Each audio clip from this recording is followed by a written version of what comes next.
بسم اللہ الرحمن الرحیم۔ آج ہم آپ کے سامنے بنی اسرائیل کے ایک نبی جن کا تذکرہ قرآن کریم کے اندر تو نہیں ہے لیکن احادیث اور تفاسیر کے اندر ان کا تذکرہ ہمیں ملتا ہے۔ اس کے علاوہ بائبل مقدس کے اندر یعنی اولڈ ٹیسٹمنٹ اور نیو ٹیسٹمنٹ کے اندر بھی ان کا تذکرہ موجود ہے۔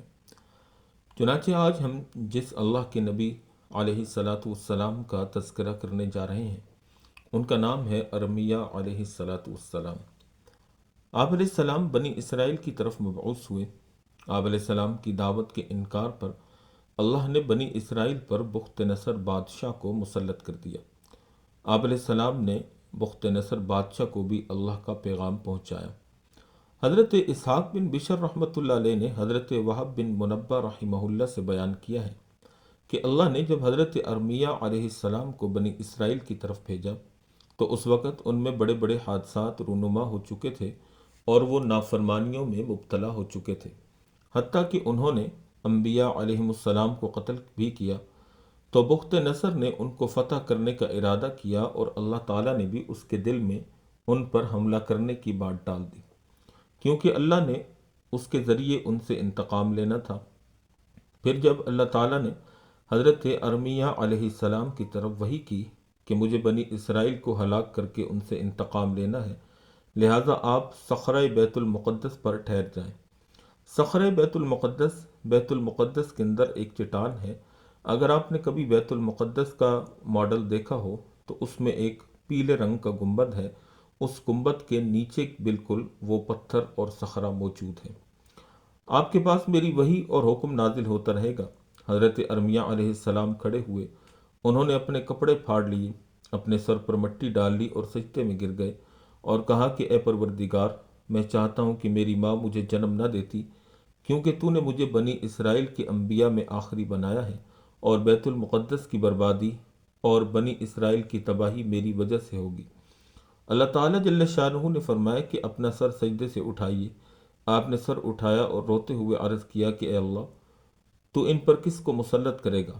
اللہ تعالیٰ نے فرمایا کہ آگ کے پجاریوں کو، جو میری سزا سے نہیں ڈریں گے اور میرے ثواب کی امید نہیں رکھیں گے۔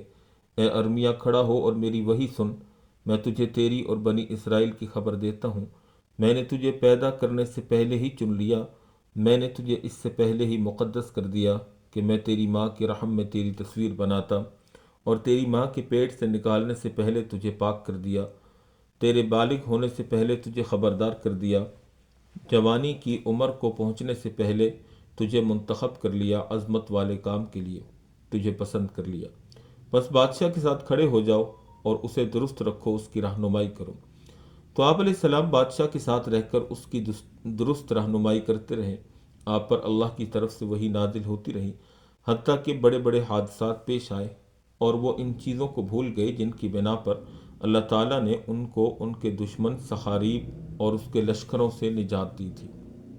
جب حضرت ارمیہ علیہ السلام نے ان کو اللہ تعالیٰ کا پیغام سنایا اور انہوں نے اللہ تعالیٰ کی وعید اور سزا سنی تو انہوں نے سب کے باوجود ان کی نافرمانی کی اور ان کی تکذیب کی اور انہیں متہم قرار دیا۔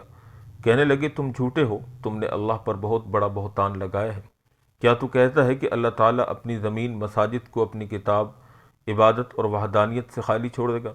جب زمین میں اللہ کا کوئی عبادت گزار، کوئی مسجد اور کتاب نہیں رہے گی تو اس کی عبادت کون کرے گا؟ اس میں کوئی شک نہیں کہ تو نے اللہ کے ذمہ بہت بڑا بہتان لگایا ہے، تمہارا دماغ خراب ہو گیا ہے۔ پھر انہوں نے انہیں پکڑ کر قید خانے میں بند کر دیا۔ اللہ تعالیٰ نے ایسے حالات میں ان پر بخت نصر کو بھیجا۔ وہ اپنے لشکروں کو لے کر ان پر حملہ آور ہونے کے لیے چلا اور ان کے علاقے میں اترا اور ان کا محاصرہ کر لیا۔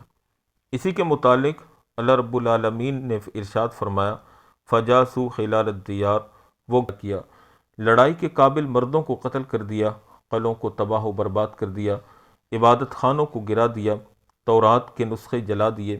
جب وہ فارغ ہو کر واپس جانے لگا تو اس نے تمام مال و دولت لوٹ لی اور قیدیوں کو ہانک کر ساتھ لے گیا۔ اس کے ساتھ ہی بادشاہوں اور علماء کے بچوں کی تعداد 90,000 تھی جنہیں وہ اپنے ساتھ بندی بنا کر لے گیا۔ اس نے بیت المقدس میں گندگی پھینک کر اور خنزیروں کو ذبح کر کے اس کی توہین کی۔ حضرت داؤد علیہ السلام کے خاندان کے ساتھ تعلق رکھنے والے 7,000 بچے تھے۔ حضرت یوسف بن حضرت یعقوب علیہ السلام اور ان کے بھائی بنیامین کے خاندانوں سے 11,000 بچے تھے۔ 8,000 کا تعلق آل عیشی بن حضرت یعقوب سے تھا۔ 14,000 کا حضرت یعقوب علیہ السلام کے بیٹے زبالون اور انفتالی سے تھا۔ 14,000 کا دان بن حضرت یعقوب علیہ السلام کے خاندان سے تھا۔ 18,000 یستاخر بن یعقوب علیہ السلام، 2,000 ریکون بن حضرت یعقوب علیہ السلام، 4,000 روبیل بن لاوا سے اور 12,000 باقی بنی اسرائیل سے تعلق رکھتے تھے۔ ان سب کو لے کر یہ بابل پہنچ گیا۔ یہ ساری تفصیل ہم نے آپ کے سامنے تفسیر ابن کثیر سے نقل کی ہے۔ اسحاق بن بشر رحمہ اللہ نے کہا کہ حضرت وہب بن منبہ رحمہ اللہ نے بیان کیا ہے کہ جب بخت نصر نے سب کچھ کر لیا تو اسے کہا گیا کہ ان کا ایک ساتھی ان کو آنے والے اس قسم کے حالات سے ڈراتا تھا، تیرے حالات ان کو بتاتا تھا۔ وہ کہتا تھا کہ تو ان کی لڑائی کرنے کے قابل افراد کو قتل کر ڈالے گا، ان کے بچوں کو قید کر لے گا اور ان کی مساجد کو گرا دے گا، ان کے عبادت خانوں کو جلا دے گا۔ لیکن انہوں نے اس کی بات کو جھٹلایا، اس پر بہتان لگائے، اسے مارا پیٹا اور بیڑیوں میں جکڑ کر قید خانے میں ڈال دیا۔ بخت نصر کے حکم سے حضرت ارمیہ علیہ السلام کو قید خانے سے نکالا گیا اور ان سے پوچھا، کیا تو واقعی ان کے پیش آنے والے حالات سے ڈراتا تھا؟ انہوں نے جواب دیا کہ ہاں۔ اس نے پوچھا، تمہیں اس کا علم کیسے ہوا؟ انہوں نے جواب دیا، اللہ نے مجھے ان کی طرف رسول بنا کر بھیجا تھا، انہوں نے میری تکذیب کی۔ اس نے کہا، کیا انہوں نے واقعی تجھے جھٹلایا، تجھے مارا اور قید کر دیا؟ انہوں نے فرمایا کہ ہاں ایسا ہی ہوا۔ اس نے کہا، وہ قوم بہت بری قوم ہے جس نے اپنے نبی کو جھٹلایا اور اپنے رب کے پیغام کی تکذیب کی۔ اب کیا آپ میرے ساتھ مل سکتے ہیں؟ میں آپ کی عزت و تکریم اور خیر خواہی کروں گا۔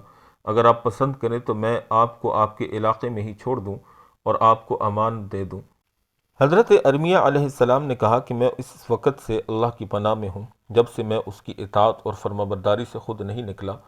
بنی اسرائیل اگر اس کی اطاعت سے الگ نہ ہوتے تو وہ تجھ سے نہ ڈرتے اور نہ کسی اور سے ڈرتے، اور نہ ہی تو ان پر غلبہ حاصل کرتا۔ جب بخت نصر نے حضرت ارمیہ علیہ السلام کی گفتگو سنی تو انہیں چھوڑ دیا، تو حضرت ارمیہ علیہ السلام سرزمین ایلیہ میں اپنی جگہ پر ٹھہر گئے۔ یہاں پر تاریخی طور پر ایک سوال پیدا ہوتا ہے کہ یہ بخت نصر کہاں سے آیا تھا؟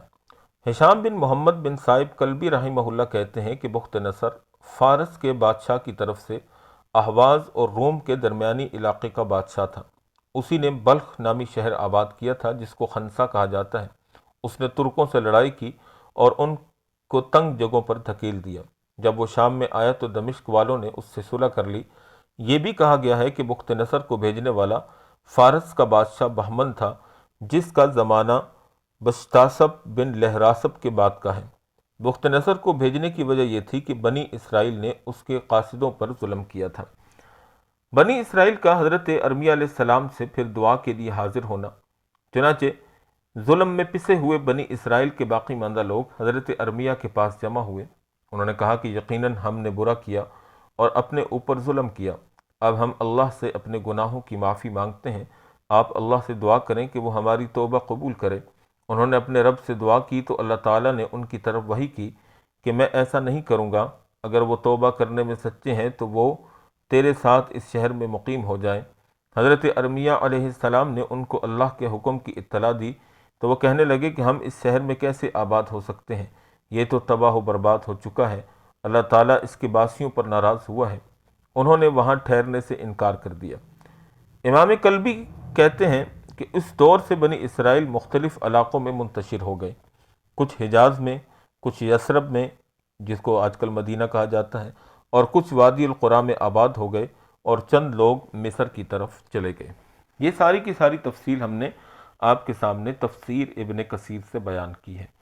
حضرت ارمیہ علیہ السلام کا واقعہ اپنے اندر بہت سی عبرتیں اور نصیحتیں لیے ہوئے ہیں۔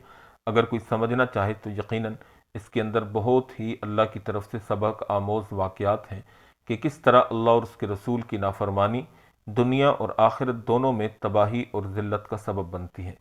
یقیناً آپ کو حضرت ارمیہ علیہ السلام کا تعارف بھی پہلی دفعہ حاصل ہوا ہوگا، یا آپ نے صرف نام سنا ہوگا تو ان کا تفصیلی تعارف شاید آپ نے نہ سنا ہو، اور آپ کو بہت کچھ نیا سیکھنے اور جاننے کو ملا ہوگا۔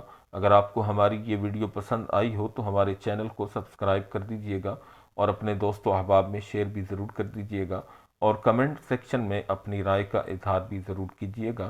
اللہ تعالی ہم سب کا حامی و ناصر ہو۔ وآخر دعوانا ان الحمد للہ رب العالمین۔